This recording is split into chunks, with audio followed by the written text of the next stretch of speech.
A few moments later.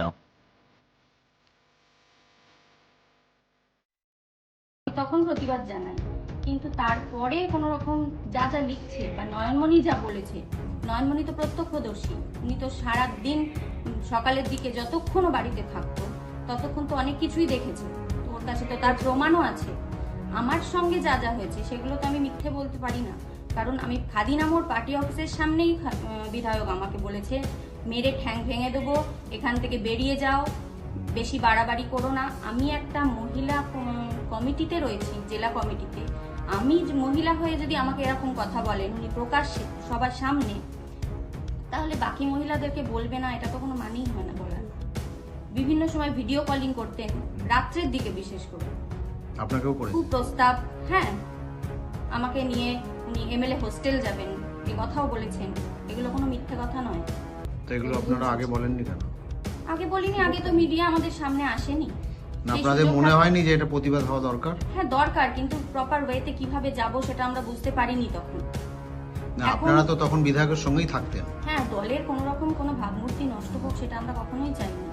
আর দলের এখন এরকম একটা ক্রাইসিস মুহূর্ত, দলের হয়ে কোনো প্রতিবাদ মুখর কথাবার্তা আমরা বলবো সেটাও চাইনি। আমাদের সামনে যেহেতু মিডিয়া এখন এসেছে তাই আমরা বলতে বাধ্য হচ্ছি। আমরা চিঠিও করেছি মুখ্যমন্ত্রীর দপ্তরে, এখনো অব্দি সাড়া পাইনি, নিশ্চয়ই ভবিষ্যতে এগুলো সাড়া পাবো। দলের যারা জেলার নেতৃত্ব তাদের জানাননি আগে, বলেননি যে এখানে রয়েছে তো আপনাদের অসীমাদি রয়েছে না, বা অসীমাদি জেলা বা সভাপতি রয়েছে? অরিন্দম তাকে জানাইনি, আমরা যেহেতু খোদ মুখ্যমন্ত্রীর দরবারে গিয়ে চিঠি করে এসেছি তাই ওনাদেরকে আর জানাইনি। যদি প্রয়োজন হয় ওনারা বলেন, সেই কপি আমাদের কাছে এখনো অবধি আছে, আমরা সেই কপি দিতে রাজি আছি। আপনারা বিধায়ক ঘনিষ্ঠ ছিলেন, বিধায়কের শিবিরে ছিলেন এটা বলা হয়, এখন কি আপনারা শিবির বদল করে চেয়ারম্যানের শিবিরে এসেছেন? না দেখুন, দল তো একটাই, চেয়ারম্যানের দিকে আসি বা আমি একজন পৌর কর্মচারী বা নয়নমণিও একজন পৌর আপনি কর্মচারী। কি কাজ করেন? আমি পৌরসভার বাংলা সহায়তা কেন্দ্র, যেটাকে বিএসকে বলা হয়, সেখানে কাজ করি। আচ্ছা। তো আপনাদের সেখানে কাজগুলো কি বিধায়কই করে দিয়েছিলেন?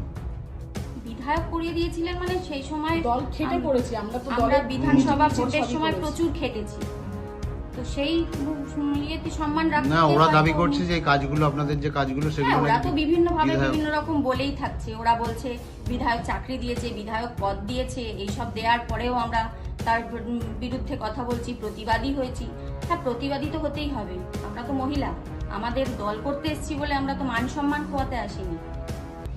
এই যে আপনাদের ভাবনাটা, এই ভাবনাটা এখন হঠাৎ এলো কি আরজি করের ঘটনার পর, নাকি আগে থেকে হ্যাঁ, আসছে? দলে যখন দেখছি একটা এরকম অবস্থা বা একটা মহিলাকে নিয়ে এত কিছু হচ্ছে, তখন আমরাও তো একটা মহিলা, তো আমাদের তো সংসার আছে, আমাদের পরিজন আছে, তারাও ভয় পাচ্ছে যে আমরাও বাইরে বেরোলে আমাদেরও কোনো রকম ক্ষতি হতে পারে।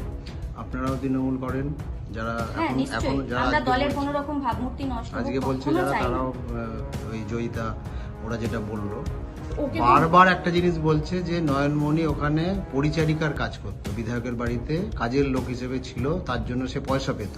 এটা কি আপনারা জানেন? না, আমরা যতটুকু জানি নয়নমণি একজন পৌর কর্মচারী, পৌরসভার স্টাফ, সে পৌরসভার স্টাফ হিসাবে ওখানে কাজ করতেন, যেহেতু বিধায়ক ওকে ওখানে রেখেছিল তাই পৌরসভাই ওকে মাইনে দিয়ে এসছে, বিধায়ক কোনোদিন মাইনে দেয়নি। আপনার নাম বলুন। আমার নাম দেবশ্রী ব্যানার্জি, 30 নম্বর ওয়ার্ডের বাসিন্দা, কি আর দায়িত্ব? হুগলি শ্রীরামপুর সাংগঠনিক মহিলা তৃণমূল কংগ্রেসের সম্পাদিকা। আমাকে নিয়ে পালিয়ে যাব একদিন। হ্যাঁ, আমি কি বলছি হয়েছে? আমাকে নিয়ে না কেউ পালিয়ে যাবে। কে বলেছে আমাকে- আবার? উনি একদিন বলেছিল আগে। তখন আমি টিকিট বলছি- দেয়নি? না, কি আমি অবস্থা! বলছি আমার তো খেয়ে দে কাজ নেই। আলাম না দাদা, এইসব ভেবো না তুমি, আমার মেয়ে আছে, আমার আছে, পাগল নাকি, যা একে নিয়ে পালিয়েই যাব। তোমাকে নিয়ে পালিয়েই যাব? হ্যাঁ, পালিয়ে যাব, দূর যে যা বলে বলবে, ছাড়ো তো, তোমাকে নিয়ে চিন্তা পালিয়ে যাবো। ভাবলাম তোমার সাথে পালাবো কেন আমি, এমএলএ আমার বলছে? মেয়ে নেই। হ্যাঁ, এই বলছি তখন টিকিটের ব্যাপার আসেনি নাকি? না ও না, টিকিট দেওয়ার পর? টিকিটের আগেও বলেছে, টিকিট দেওয়ার পরেও বলতো। আমি এই আচ্ছা। কথাটা একদম গুরুত্ব দিতাম না, আমি ওই সব বললেই আমি কড লাইনে চলে যেতাম। কি অসভ্যতা বলেছে, মানে বুড়ো বয়সে দেবশ্রীকেও তো বলেছে, জিজ্ঞেস করবে, কি বলেছে ওকে আবার? পালিয়ে যাবো ওকে নিয়ে। সত্যি করে? মনে হয় আমি একদিন দেবশ্রীকে বলছি আমাকেও তো এই কথাগুলো বলেছে, তোকে কোনোদিন বলেছে? বউ তো বলছিল হ্যাঁ বলেছে। না, বলছে মানে ওর কাজই হচ্ছে ওইটা আমার মনে হয়। কি চেষ্টা করেছিল আমাকে নিয়ে নাকি পালিয়ে যাবে, আমি বললাম পাগল নাকি, আমার বাচ্চা আছে, তোমার কি মাথা খারাপ হয়ে গেল? আমি আমার মনে মনে তো বলতে পারতাম না যে বুড়ো হাবড়া, তোমার বয়সটা ভাবো, সেটা তো আর সামনে বলতে পারতাম না, মনে মনে ভাবতাম কি পাগল নাকি, বুড়ো লোক, বাপের থেকে বড়, ওর লজ্জা করে না এসব কথা বলতে? আবার নিজেই বলছে না তোমার তো আবার একটা বাচ্চা আছে, ভগবানের কাছে আমি তাহলে খুব অপরাধী হয়ে যাব তোমায় নিয়ে পালালে। মরণ যেন মনে হচ্ছে ওর সাথে পালানোর জন্য বসে আছি। লজ্জাও লাগে বলো শুনতে কথাগুলো। হ্যাঁ কি বাজে লাগতো যখন বলতো না, আমি ভাবতাম ভগবান এ কি তোমার বাড়িতে এসে বলতো না নিজের বাড়িতে? মানে ওর বাড়িতে পেলেই বলতো, ফোনেও বলেছে কত। কি অসভ্যতা! ওই হলো একটা অভিযোগ করেছে এবং সরাসরি আপনারা যারা প্রতিবাদ করছেন তাদের বিরুদ্ধে বলেছে, নয়নমণির বিরুদ্ধে তো বলেইছে ওনাকে ওর বাড়িতে কাজ করে। তো আপনাদের কি অভিজ্ঞতা, আপনারা কেন এখন হঠাৎ বিধায়কের বিরুদ্ধে মুখ খুলছেন? হঠাৎ না, এতদিন ধরে বলতে পারিনি, তার কারণ ওই একটাই, আর যদি কোনো রকম ক্ষতি করে বা কোনো রকম অন্য কোনো মানে কি বলবো নানা দিক থেকেই ক্ষতি করতে পারে আমাদের, আমি বিধায়ক হয়ে। আর 3টে বছর ধরে আমি যেটা প্রথম থেকে বলতে চাইছি, 3টে বছর ধরে আমি আমাদের এই বিধায়কের কাছে একটি কর্মজীবনের জন্য যেতাম বা যাতায়াত করেছি, দলের কাজকর্মও করেছি, সমস্ত কিছু করেছি। উনি কাজকর্ম তো দেনই, উল্টে উনি আমাকে কল এবং মেসেজ এবং ভিডিও কল, একজন বিধায়ক হয়ে একজন মহিলা তৃণমূল, সাধারণ একটা নর্মাল মহিলা তৃণমূল কর্মীকে একটা রাত্রি 12টা 10, 2:30, 3টে কোনো টাইম নেই, কোনো সময় নেই, ভিডিও কল কি করে করে?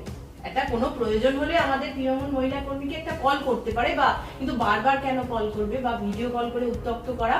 তার থেকেও বড় কথা হচ্ছে আমি আমার হাজবেন্ডকে যখন নিয়ে দিনের বেলা যেতাম, তার বদলে উনি মেসেজ দিচ্ছেন যে রাতে বাড়িতে এসে দেখা করো, দেখছি। এই 3টে বছর ধরে আমি দলের হয়ে কাজ করে গেছি, কাজ তো কর্মজীবন তো আমি পাইনি, উল্টে আমি মেসেজ, কল, কুপ্রস্তাব, মেসেজে এইগুলোই পেয়েছি। কিন্তু আমি হ্যাঁ এই জায়গা থেকে বেঁচে গেছি।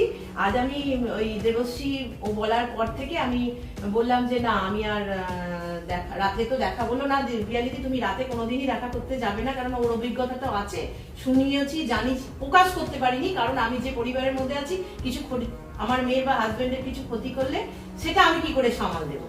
হ্যাঁ আমি এটা কর্মজীবন পাচ্ছি, তাহলে আমার বাড়ি পরিবারকে সব বিপদের দিকে তো ঠেলে দিতে পারি না, সেই কারণে চুপ ছিলাম।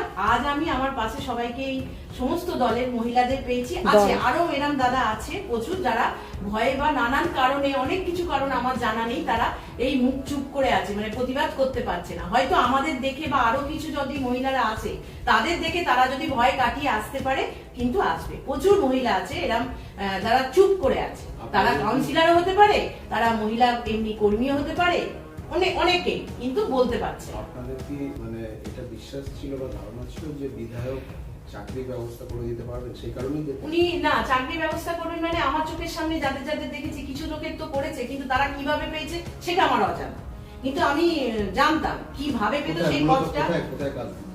এই পৌরসভায় আছে, হসপিটালে আছে, আমাকে যেমন বলেছিলেন দুটো, পৌরসভায় ঢোকাবেন, দ্বিতীয় বলেছিলেন যে হসপিটালে ব্যবস্থা করে দেবো। তারপরে আমি যখন বললাম অঙ্গনারী বলে পরীক্ষা দিয়ে আমাকে নাম্বারটা এনে দিস, আমি যোগাযোগ করব, সে তো দূরের কথা, সেটা না পেলাম, কর্মজীবনে না ঢুকতে পেলাম, বড় কথা।